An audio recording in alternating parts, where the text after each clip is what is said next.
शुभप्रभात विद्यार्थ्यांनो, आज आपण पाठ्यपुस्तकातील वेनिस हा पाठ अभ्यासणार आहोत। वेनिस या पाठाचे लेखक आहेत रमेश मंत्री। रमेश राजाराम मंत्री, जन्म 1925, मृत्यू 1998। कथाकार, प्रवास वर्णनकार, विनोदी लेखक, थंडीचे दिवस, सुखाचे दिवस, नवरंग इत्यादी प्रवास वर्णने प्रसिद्ध। 1979 साली एकाच वर्षात 34 पुस्तके प्रकाशित करण्याचा विक्रम त्यांच्या नावावर आहे।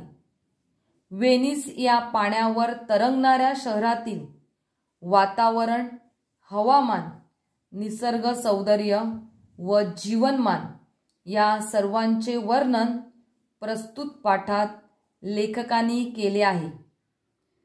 लेखकांनी ह्या पाठामध्ये वेनिस शहर हे पूर्णपणे पाण्यावर तरंगणारे शहर आहे आणि प्रत्यक्षात लेखकांनी तिथे जाऊन त्या शहराचा थोडक्यात एक प्रवास वर्णन त्यांनी केलेला आहे आणि त्या प्रवास वर्णनाचा अनुभव लेखकांनी वेनिस या पाठाद्वारे आपल्याबरोबर त्यांनी तो आपला प्रवास वर्णनाचा एकंदर प्रवास आपल्या बरोबरीने सांगण्याचा प्रयत्न केलेला आहे।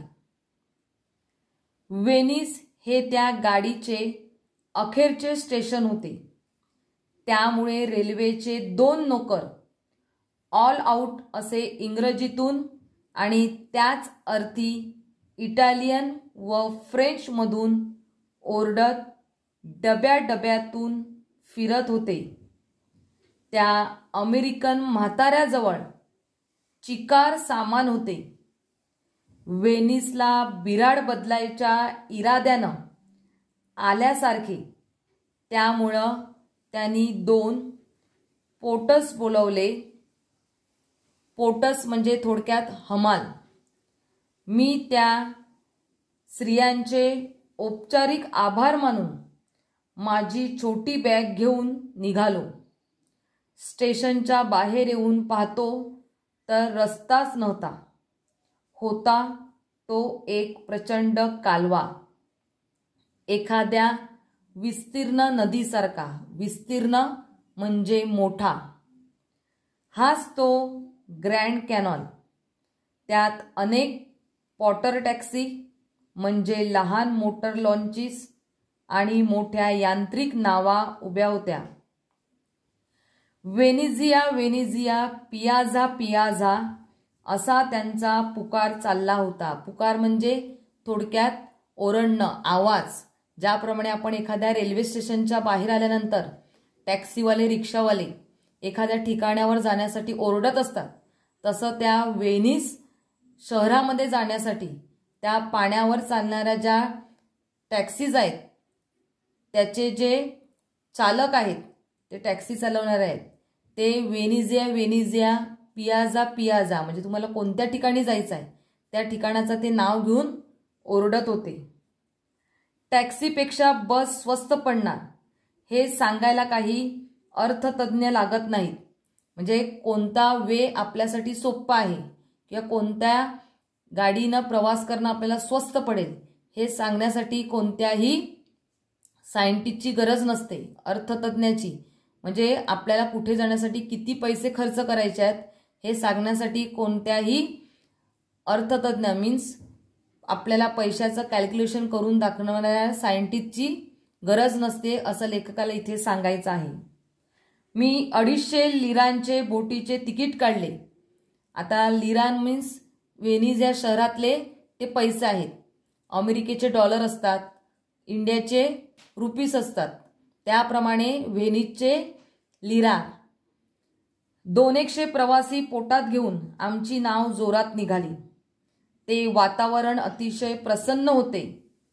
विशाल कालव्यावर अनेक उत्साही प्रवासी वेगाने जाये करत होते। हायवेवर वाहनाची वाहतूक चालावी तशी त्या जलमार्गावर नावांची धावपळ चालली होती। अनेक प्रकारच्या नावा कालव्यातून चालल्या होत्या. हवेत गारवा होता, वाऱ्यात उत्साह होता, मनात संगीत होते आणि सभोवार पसरलेल्या पाण्यात तारुण्य होते. रोमला भेटलेला एक इटालियन लेखक मला म्हणाला होता की ते खरेच होते. व्हेनिस हे जगातलं एकच असं शहर आहे की त्याचं वर्णन करता येत नाही. तिथं प्रत्यक्षात गेलं पाहिजे, तिथली हवा खाल्ली पाहिजे, तिथं राहिलं पाहिजे, तरच तुम्हाला व्हेनिस म्हणजे काय ते समजेल. लेखकाने एकंदरीत व्हेनिस शहराचं इथे थोडक्यात वर्णन केलं आहे, तिकडच्या वातावरणाचं वर्णन केलं आहे. आणि एखादी गोष्ट आपण सांगतो की तिथे गेल्यानंतरच त्या गोष्टीचा अर्थ किंवा त्या गोष्टीचं वर्णन आपल्याला समजू शकतं. तसं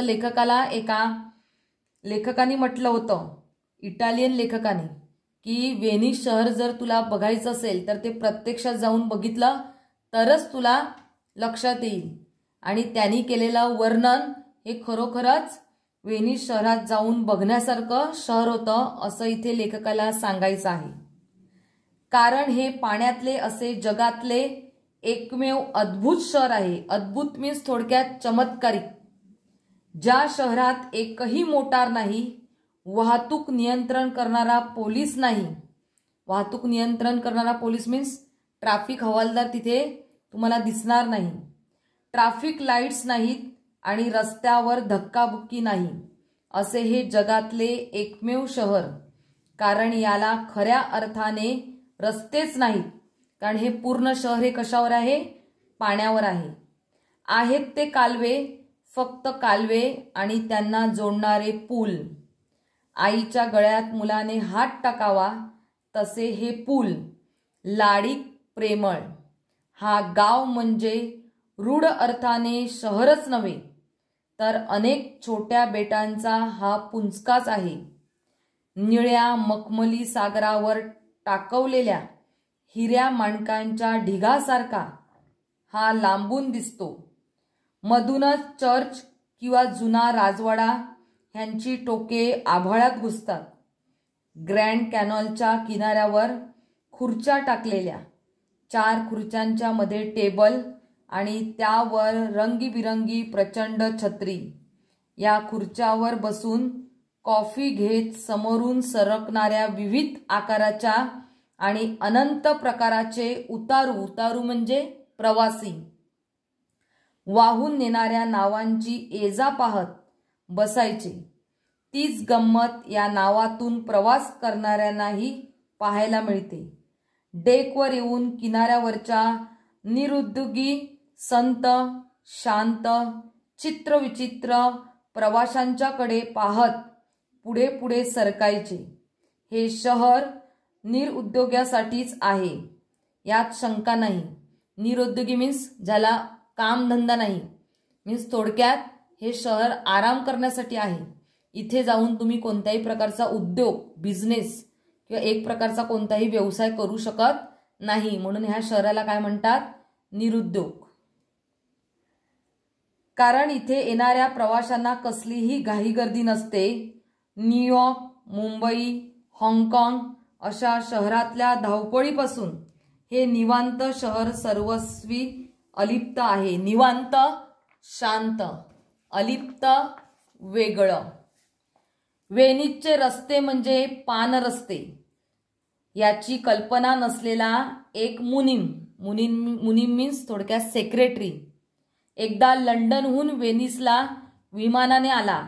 रस्त्यावर सगळीकडे पाणीच पाणी झालेले पाहून त्याने आपल्या मालकाला तार केली. तार म्हणजे काय? थोडक्यात पत्र पाठवलं, ईमेल पाठवला की व्हेनिसमध्ये पूर आला आहे, सगळे रस्ते पाण्यानं तुडुंब आहेत, परत येऊ की पूर ओसरेपर्यंत वाट पाहू हे कळवा. व्हेनिस म्हणजे अफाट जलदर्शन. व्हेनिस म्हणजे केवळ कालव्याचेच नव्हे, तर कालव्यातही तरंगणारे शहर. एक प्रचंड उत्साह आणि उत्सव. 2 दिवसाच्या निवांत मुक्कामानंतर हे गोड, कलासक्त आणि निळ्या पाण्यावर तरंगणारे शहर सोडताना मनाला खूपच हुरहुर वाटली. थोडक्यात हुरहुर वाटणे मीन्स एकंदर मनाला खिन्नता येणे, की एखादं ठिकाण आपल्याला आवडल्यानंतर त्या ठिकाणी आपण राहिल्यानंतर तिथून निघताना आपल्या मनाला एक हुरहुर लागते, मीन्स उदासपणा येतो. तसा लेखक सुद्धा त्या शहरातून एकंदरीत व्हेनिस हे शहर सोडताना त्यांच्या मनाला सुद्धा ती हुरहुर लागली होती. थोडक्यात लेखकाने व्हेनिस शहर हे पूर्णपणे पाण्यावर कसे आहे आणि एकंदरीत तिथलं वातावरण कसं आहे हे या पाठातून त्यांच्या प्रवास वर्णनाद्वारे त्यांनी आपल्याला या प्रस्तुत पाठातून ते अभ्यासण्यासाठी दिलेलं आहे.